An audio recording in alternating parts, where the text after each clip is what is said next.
Preview SM TFC, du coup, déjà première chose, rendez-vous au Danube tout simplement. Hein. L'équipe sera au Danube demain pour commenter. Gros week-end de commentaires. Hein. On sera sur tous les terrains, enfin sur tous les terrains. On sera dans un bar et un terrain, mais on va commenter aussi Monaco-Toulouse demain au Danube. Donc on vous donne rendez-vous à partir de 16h30 là-bas. Si vous venez avec une écharpe, un maillot ou quelque chose de violet. Vous aurez un happy hour sur tout le match. Il y aura bien entendu le quiz, le concours de pronos avec des boissons à gagner, le quiz à la mi-temps. Et puis voilà, tout simplement passer un bon moment tous ensemble et espérer aller chercher encore une nouvelle victoire en principauté. Avant qu'on reçoive Mika par téléphone, comment vous sentez ce match, Rémi? Comment tu le sens demain? On s'attaque quand même à un gros morceau qui est Monaco. Alors l'an dernier on avait gagné effectivement. Maintenant on est malgré tout sur une bonne dynamique. Donc je pense qu'on aura des armes pour aller rivaliser. Après de là à gagner, bon, je vais pas spoiler les pronos, mais je m'attends quand même à ce qu'on défende notre beefsteak entre guillemets contre Monaco. Je pense que ça va être un match assez ouvert pour le coup. Moi, parce que Monaco joue quand même, donc pour le coup, je ne vois pas mettre le bus comme certaines équipes le font. Donc match plaisant, je pense. Match plaisant, puis Monaco aussi qui aura peut-être la tête à la Ligue des Champions avec déplacement, je crois. Arsenal à l'Emirates. Arsenal, donc on a quand même, je pense, nos chances. Donc gagner, comme l'a dit Rémi, ça risque d'être un peu compliqué, mais pourquoi pas d'aller faire un résultat. Match nul ne me semble pas totalement irréalisable. Oh, moi je m'attends à un match intéressant avec du jeu, je l'espère. Comme disait Rémi, un match plaisant, match ouvert, deux équipes qui vont jouer. Je pense que Toulouse va, comme ils ont pu faire à Paris, c'est-à-dire pas refuser le jeu, essayer de proposer des choses. Donc non, je pense que ça peut être très intéressant à regarder. Son problème, Monaco en plus, ils sont pas sur une très belle série et à la maison compliqué aussi. Ouais. Et nous, face au gros, on n'a pas les scores qui vont, mais à chaque fois, nos prestats sont toujours bonnes. Je me pense à Lille, où c'était intéressant, et sur le temps faible, on en prend 2. Paris, le 3-0, il est sévère. Donc, il y a peut-être moyen d'aller chercher quelque chose. Et surtout, on a 2 victoires là-bas chez eux. Tout dépend de ton match aussi. Si tu commences, si Monaco met une grosse intensité, qu'ils mettent 2 buts dans le premier quart d'heure, forcément, ton match n'est pas le même. Mais on sait que quand on arrive à faire douter des équipes, qu'on arrive à la mi-temps... le PSG, ça aurait pu être le cas, d'arriver au 0-0 à la mi-temps. Si tu arrives à les tenir un petit peu et qu'on sait qu'on exploite pas mal les espaces aussi dans le dos des équipes qui jouent assez haut. Donc, effectivement, on risque quand même de voir du spectacle sur ce match-là. Assim? Moi, je pense que, comme on a dit, il y a quelque chose à faire. Parce que le TFC est quand même sur une bonne série. Ouais. De bons résultats, du bon jeu. Et comme on a dit aussi, Monaco a peut-être la tête à la Ligue des Champions. Donc un nul est possible. Et normalement, là, on devrait avoir Mika par téléphone. Ça devrait être beaucoup mieux. Mika, est-ce que tu m'entends? Moi, je t'entends très bien. Bon, nous aussi, on t'entend, donc c'est parfait. Du coup, la saison un petit peu galère pour des clubs de régional qui n'ont pas beaucoup de budget. On s'arrêtait là. C'est ça, exactement. Oui, terrain un peu compliqué. Voilà, les aléas des joueurs. Voilà, on est dans le ventre mou. On fait des performances plus ou moins abouties. Voilà, on n'arrive pas à être régulier, on va dire. C'est les montagnes russes. Ok. Bon, maintenant on va parler de Monaco. Monaco, c'est quand même assez costaud cette année, j'ai envie de dire.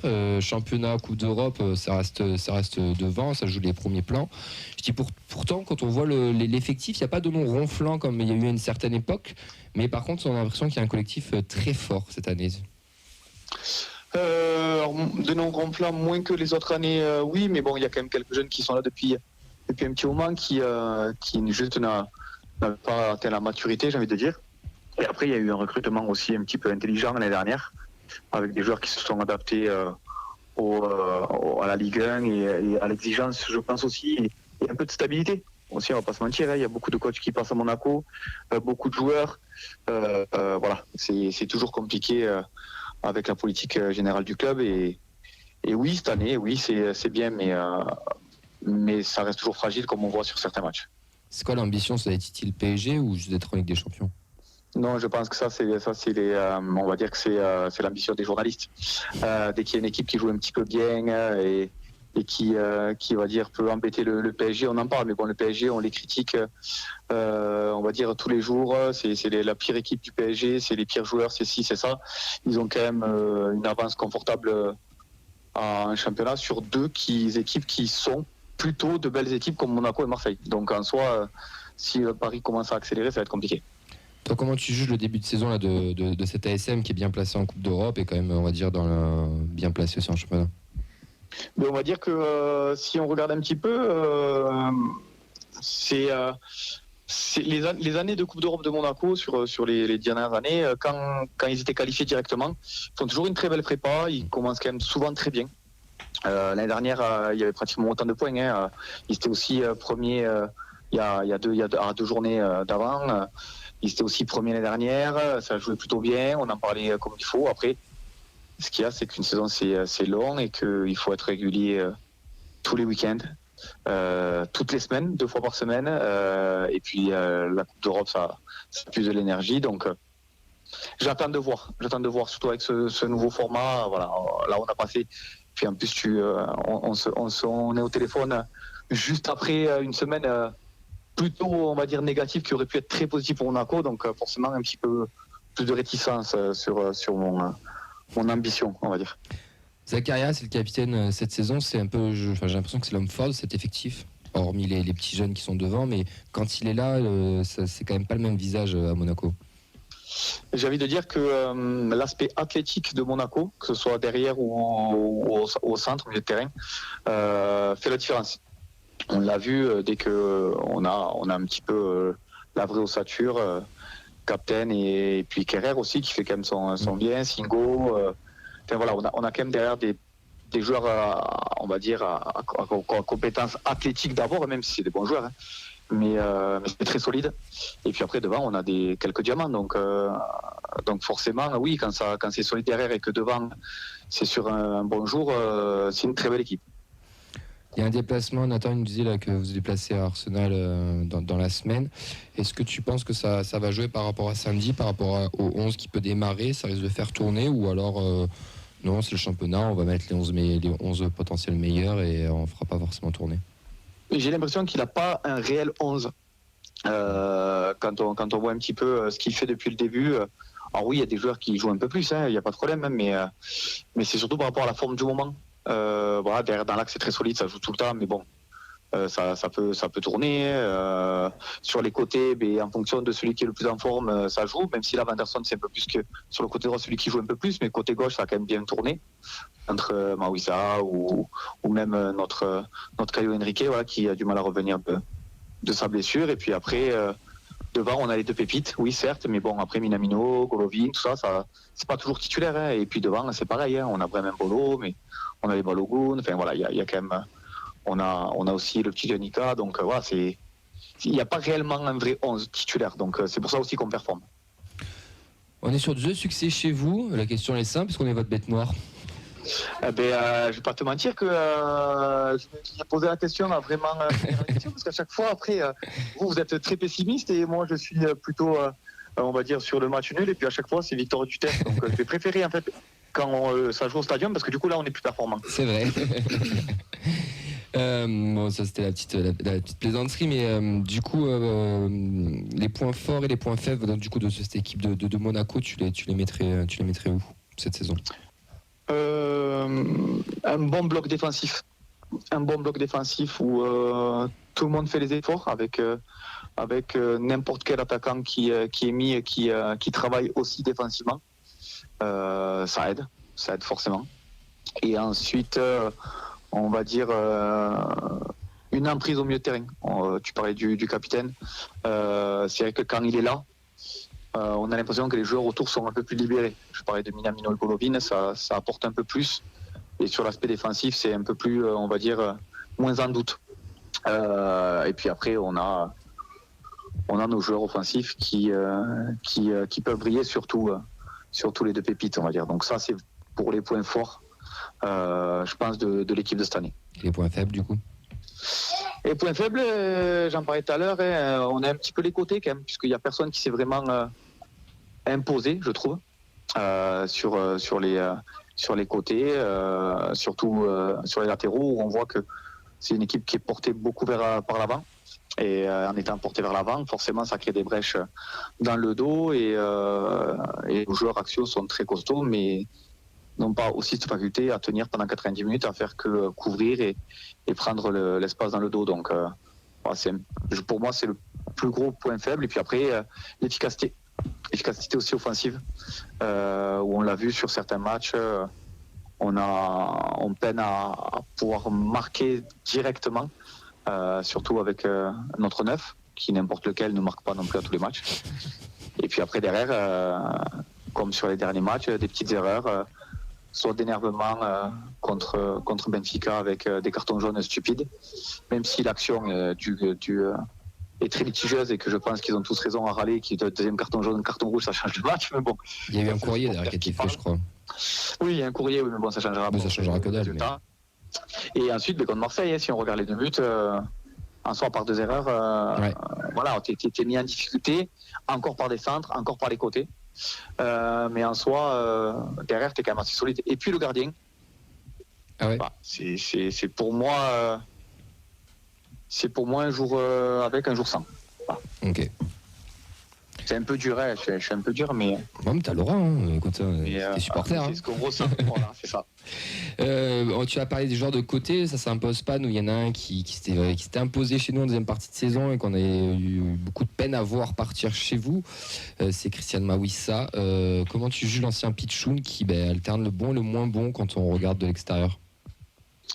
Ben voilà, quand je parlais des côtés, ça se voit. Hein, il a joué 4 fois titulaire. Il a fait 2 matchs sur le côté, 2 matchs dans l'axe aussi. Ça a prouvé aussi un petit peu je pense le travail aussi du coach qui malgré son âge, qui pourrait dire un petit peu, on va dire presque bientôt centenaire, il est quand même, je pense, entre les anciens coachs et les nouveaux coachs, un peu entre les deux, à essayer de faire progresser les jeunes. Et du coup, il se retrouve à sortir de son cocon dans un club qui est quand même différent en termes d'objectifs, parce que même si c'est vrai que l'engouement des supporters, toujours on est un petit peu charrié là-dessus, mais en tout cas les supporters, ils ont toujours l'habitude de voir Monaco en haut. Oui. Sur les 10 dernières années, je pense que Monaco, si on demande à la population française, Monaco, sans vouloir se vanter, je pense qu'on fait partie du top 3 de la Ligue 1 sur les 10 dernières années. Donc voilà, on est quand même habitué en haut, et venir à Monaco, c'est toujours aussi un bon challenge, je pense, pour un jeune comme Mawissa, même si Monaco, après, il sort toujours un petit peu la main au portefeuille pour payer et s'assurer, on va dire, les pépites, parce que ça peut aussi être un très bon joueur, parce qu'il a un profil hybride qui est très intéressant. Ah mais totalement. Chez nous, il a joué à droite, il a joué piston droit, piston gauche, axial. Il est formé dans l'axe à la base, mais aussi il a dépanné avec les 19 à gauche aussi. Enfin, il est très hybride. Il dégage une puissance. Enfin, moi, je sais que déjà dès la N3, il m'avait impressionné. Et quand il est arrivé en pro, c'était logique qu'il s'impose aussi facilement. C'est vrai que c'était triste de le voir partir, mais j'ai l'impression que, d'un point de vue extérieur comme Monaco, ça peut être aussi le bon club pour peut-être s'épanouir. C'est ça. Je pense que voilà, pour passer un cap, je veux dire, à part. Ouais. C'est très bien Lille ou tout ça, mais je veux dire, pour passer un cap, je pense que voilà, mis à part Paris est un autre monde, mis à part aussi le Vélodrome qui quand même, la pression est quand même beaucoup plus forte, hein, on va pas se mentir, c'est quand même un autre club, même si c'est en train de se stabiliser. Monaco, c'est quand même un club sûr, il n'y a pas trop de pression, à part du résultat. Il y a quand même un coach intéressant, avec des joueurs intéressants, qui fait aussi pas mal confiance aux jeunes. C'est juste que voilà, il arrive dans un match, dans un club où il faut gagner sa place, et que le coach, il est aussi dans je te couvre, mais je te donne ta chance. Mais par contre, quand je te donne ta chance, il faut être bon. Faut être assez bon, mais surtout être régulier sur 90 minutes et d'un week-end à l'autre, ou d'un match à l'autre. Ouais. Bon, on va passer au prono, on va faire l'équipe et le plateau. On terminera par toi, Mika. On va commencer en cabine avec Fred et Cédric. Vos pronos, messieurs. Allez, un petit match nul, 1-1. Ok, buteur. Buteur, Bouklal. Ok, Cédric, ton prono? Même prono que Fred, un partout, et but par contre de King. Ok, Mathilde, ton prono? 2-0 Monaco. Let's go Mathilde. Tu fais bien de rester chez toi pour regarder l'ambiance. Je vais dans la continuité de Mathilde avec un 2-1. Merci Rémi. Regardez ensemble le match. Hein, avec un but, parce qu'à un moment donné ça va arriver, de Yann Beau. Oh. Je vais casser la série du coup. Match nul, un partout. Toi tu commentes, normal. Cresswell sur corner. Ah, je pense qu'il va pas tarder à arriver. C'est le Spearings de 25 mètres à l'époque. Là, c'est le Cresswell de la tête. Pas tarder à arriver. Il faut bien remplir Danube, donc victoire 4-0 du TPC. Voilà. Non, un petit match nul, un partout, ça serait bien. Et faut que je mette Danemark sur les buteurs. Jean-Ro, 94e, ça vous va? Le dernier qui marque, c'est Ilé, donc niveau proba. Ouais, non, c'est pas Ilé, c'est Siro. Non, mais. Oui, c'est vrai. Assim, prono? J'y crois, 2-1. King et Siro, penalty. Ah oui, carrément. Ouais. D'accord. Bah oui. Coach, un petit prono? Moi, je pense qu'on va poursuivre la série très positive du moment et qu'on va aller gagner pour la 3e année d'affilée à Monaco. 1-0. Bon, si un coach le dit, moi je suis d'accord. Bah, voilà. Et on va y aller, Mathilde? Ben Ouais, oui. on va rentrer. Merci pour l'expertise. Enfin, on en reparlera samedi soir. Non mais oui, faut faire attention quand même. On fait les malins, faut faire attention. Mika, on a un plateau qui est mitigé. On a un peu de tout. Toi, tu penses que ça a donné quoi ce match? Il hésite, donc déjà ça gagne pas Monaco. Ça va être serré. Ça va être serré. Mais Monaco doit s'imposer par rapport à ses ambitions, par rapport à tout. Il y a eu trop de défaites là. Il y a eu 2 défaites cruelles, je pense. Donc on va dire que ça va être compliqué dans la tête, mais un petit 2-1 avec un petit Akliouche et Captain pour donner la victoire sur corner vers la 80e, ce sera bien. Ça marche. Mais toi aussi, j'espère que tu viendras pas le voir au Danu. Merci beaucoup, Mika. Merci à vous. Passe une belle soirée. En vrai, si tu veux venir au Danu, viens, ça sera avec grand plaisir, bien entendu. Passe une belle soirée, bonne saison aussi à toi avec ton équipe. Ok, et puis personnellement, écoute, bon week-end à vous et puis essaye de gagner quand même. Ouais, t'inquiète. T'inquiète. Le coach Camps peut être bon aussi. Bah écoute, on va tout faire pour. Merci, à bientôt. Ciao, ciao. Bonjour à tous. Ciao. C'était Mika, du coup, supporter de l'AS Monaco qu'on a l'habitude de recevoir. On a le groupe aussi qui est tombé, c'est pas grave. Pas de surprise. Hein. Non. Pas de surprise, le Pas même de groupe que la surprise. semaine dernière pour le coup. Toujours Nicolas Hyssen blessé et voilà. Ouais, juste les gardiens, donc pas de Mathis Niflo, donc c'est pour ça que je pense que ça sera. Enfin, que je vois pas pourquoi ce serait pas reporté. On m'a parlé de la N3 tout à l'heure. Et pareil pour Monaco, le même groupe, ils n'ont pas de nouveaux blessés en tout cas. Bon, écoutez, on verra bien. Rendez-vous samedi au Danu, à partir de 16h30, le quiz, les concours de pronos, le commentaire de match, on y sera, on favori, tout ça. Faut pas oublier son écharpe aussi, parce qu'il y a le fameux sécanto au début, et ça c'est très important aussi, pour mettre un petit peu d'ambiance dans ce bar, qu'on puisse aller pousser nos joueurs et chercher la victoire, messieurs, dames.